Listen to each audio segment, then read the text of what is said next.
नमस्कार, civil warrior channel में आप सबका स्वागत करता हूं। दोस्तों, हम सोम मतलब स्ट्रक्चरल मैकेनिक्स पढ़ रहे हैं। स्ट्रक्चरल मैकेनिक में हमारा लेसन नंबर 1 समाप्त हो गया है। दोस्तों, हमारा लेसन नंबर 2 चल रहा है। लेसन नंबर 2 में हम सबसे पहले लोड पढ़ चुके हैं। क्या पढ़ चुके हैं? लोड पढ़ चुके हैं। फिर टाइप्स ऑफ लोड पढ़ चुके हैं। फिर स्ट्रेस और फिर टाइप ऑफ स्ट्रेस पढ़ चुके हैं। टाइप ऑफ स्ट्रेस में हमने सबसे पहले टेंसाइल स्ट्रेस क्या होता है इसके बारे में पढ़ चुके हैं। फिर हम कंप्रेसिव स्ट्रेस पढ़ चुके हैं और हम शियर स्ट्रेस पढ़ चुके हैं। दोस्तों, आज हम टाइप्स ऑफ स्ट्रेस में चौथा स्ट्रेस, टाइप ऑफ स्ट्रेस में चौथा स्ट्रेस हम पढ़ेंगे सीधा प्रतिबल मतलब डायरेक्ट स्ट्रेस क्या होता है इसके बारे में पढ़ेंगे। ये दोस्तों लेक्चर नंबर हमारा 12 है। लेक्चर नंबर ये 12 है।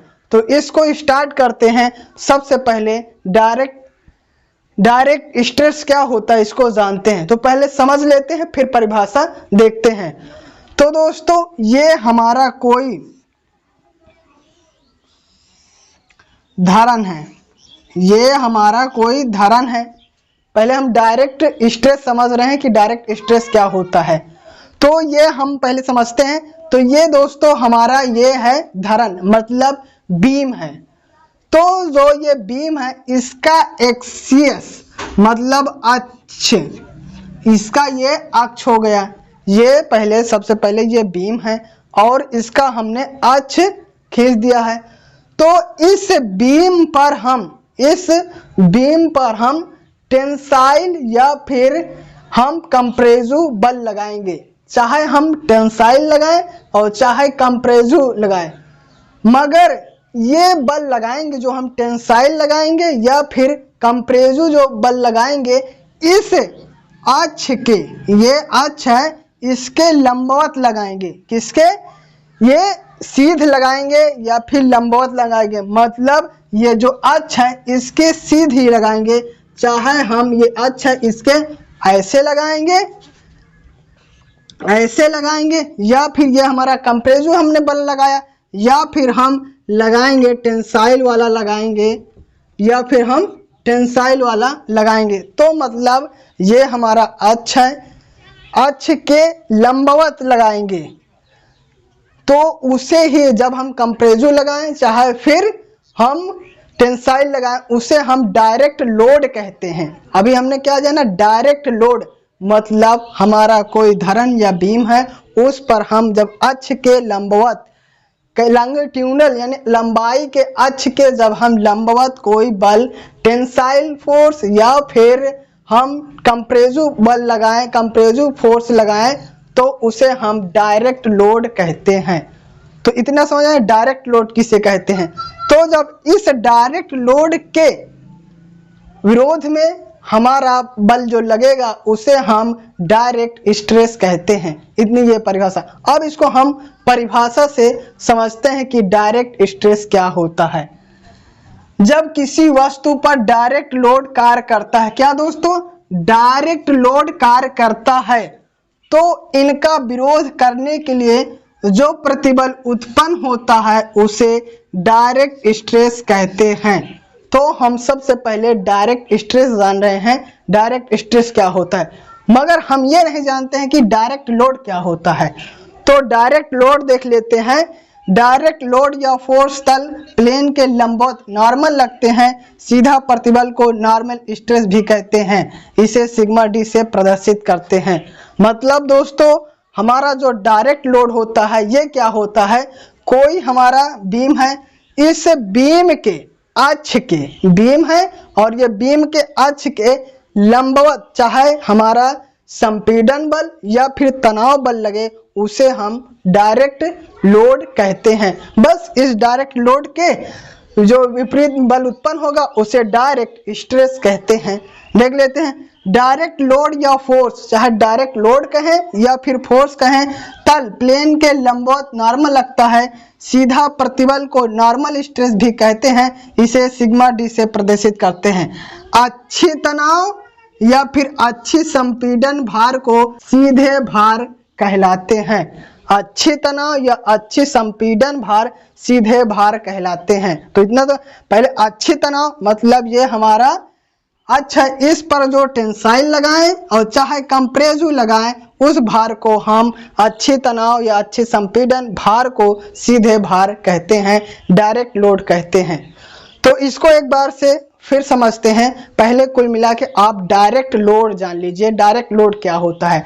तो डायरेक्ट लोड में हम क्या होता है, कोई हमारा बीम है, इस बीम के अक्ष पर लंबवत, इस बीम के अक्ष लंबवत किसके, लॉन्गिट्यूडिनल के, लंबाई के अक्ष के लंबवत या हमारा टेंसाइल हो चाहे कंप्रेसिव बल लगेगा उसे डायरेक्ट लोड या डायरेक्ट फोर्स कहेंगे। और इसके विपरीत जो हमारा बल लगेगा इसको विरोध करने के लिए डायरेक्ट लोड या डायरेक्ट फोर्स को, उसे ही हम डायरेक्ट स्ट्रेस कहते हैं। बस क्या है, किसी वस्तु पर डायरेक्ट लोड कार्य करते हैं, जब हम किसी वस्तु पर डायरेक्ट लोड कार्य करते हैं तो इनका विरोध करने के लिए जो प्रतिबल उत्पन्न होता है उसे डायरेक्ट स्ट्रेस कहते हैं या सीधा प्रतिबल कहते हैं।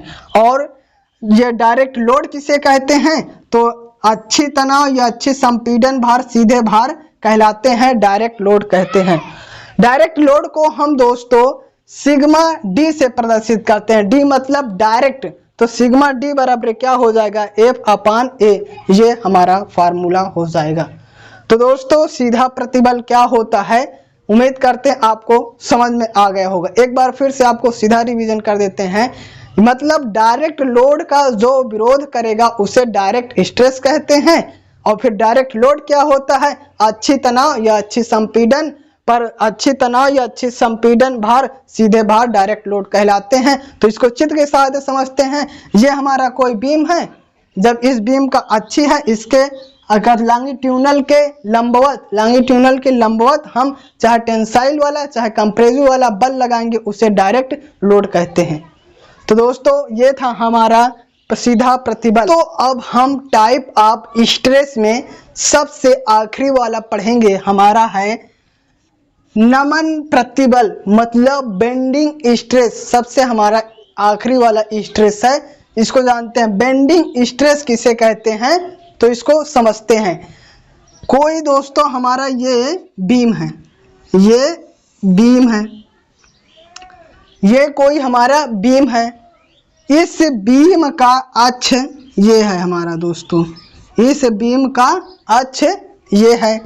इस बीम के अक्ष के क्या दोस्तों, इस बीम के अक्ष के लंबवत जब कोई भार लगेगा, इस बीम के अक्ष के, ये अक्ष के लंबवत कोई हमारा भार लगेगा तो इस भार के कारण बीम का झुकाव होगा। कितना होगा झुकाव, ये देखते हैं। ये हमारा बीम का झुकाव होगा। मान लेते हैं कि ये बीम इतना झुक जाएगी, तो दोस्तों इसे ही हम बेंडिंग स्ट्रेस कहते हैं। जब हमारा कोई बीम है, इस बीम के अक्ष के लंबवत कोई हमारा भार कार्य करेगा तो इस भार के विपरीत में बीम से एक बल उत्पन्न होगा। इस बल को ही या लोड को ही बेंडिंग स्ट्रेस कहते हैं। अब इसको परिभाषा से समझते हैं, ये क्या होता है। जब किसी वस्तु की अक्ष के लंबवत, जब किसी बीम के अक्ष के लंबवत, मतलब बीम कहें या फिर वस्तु कहें बात वही है। जब किसी बीम के अक्ष के लंबवत, ये हमारा बीम है, इस बीम के अक्ष के लंबवत भार कार्य करता है, भार ये लगा है तो इसे अनुप्रस्थ भार कहते हैं। जो हमारा ये भार लगेगा इस भार को अनुप्रस्थ भार या ट्रांसवर्स लोड कहते हैं। इस ट्रांसवर्स लोड के कारण, जब ये ट्रांसवर्स लोड लगेगा, इस ट्रांसवर्स लोड के कारण भीम का झुकाव या फिर नमन होता है। किसके कारण, ये हमारा जो ट्रांसवर्स लोड होता है इसके कारण बीम का झुकाव होगा। और ट्रांसवर्स लोड होता क्या है, जब बीम के अक्ष के लंबवत हमारा कोई भार कार्य करता है उसे ट्रांसवर्स लोड कहते हैं या फिर अनुप्रस्थ भार कहते हैं। तो दोस्तों हम उम्मीद करते हैं यहाँ तक आपको समझ आया। क्या होगा, अनुप्रस्थ भार के कारण बीम का झुकाव होगा, तो इसका विरोध करने के लिए, इस भार का विरोध करने के लिए कौन सा भार, ट्रांसवर्स लोड या फिर अनुप्रस्थ भार का विरोध करने के लिए बीम के अंदर से स्ट्रेस उत्पन्न होगा, बीम के अंदर से स्ट्रेस उत्पन्न होगा, इसे हम बेंडिंग स्ट्रेस कहते हैं। तो दोस्तों बेंडिंग स्ट्रेस क्या होता है, उम्मीद करते हैं आपको समझ आएगा।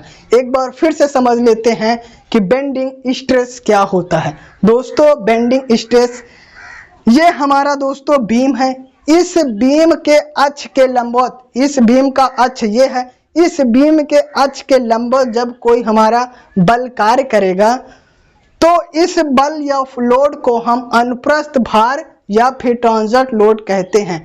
इस ट्रांसवर्स लोड के कारण, अनुप्रस्थ भार के कारण हमारा बीम झुकने लगेगा। तो इस बीम को झुकने से बचाने के लिए बीम के अंदर से एक स्ट्रेस उत्पन्न होगा, तो उसे ही हम बेंडिंग स्ट्रेस कहते हैं। तो दोस्तों उम्मीद करते हैं आपको बेंडिंग स्ट्रेस क्या होता है समझ में आ गया। दोस्तों हमने टाइप्स ऑफ स्ट्रेस में 5 प्रकार थे, उसको पढ़ लिए। कौन कौन से, टेंसाइल स्ट्रेस क्या था, कंप्रेसिव स्ट्रेस क्या था, शियर स्ट्रेस क्या था, डायरेक्ट स्ट्रेस क्या था और बेंडिंग स्ट्रेस क्या था, इतना पढ़ लिया। तो दोस्तों टाइप ऑफ स्ट्रेस समाप्त होता है। इसके साथ यह वीडियो समाप्त होता है। दोस्तों यह वीडियो आपको अच्छा लगा हो तो वीडियो को लाइक कर दीजिए और चैनल को सब्सक्राइब कर दीजिए, बेल आइकन के ऑल पे क्लिक कर दीजिए और दोस्तों में भी शेयर कर दीजिए। Thank you for watching.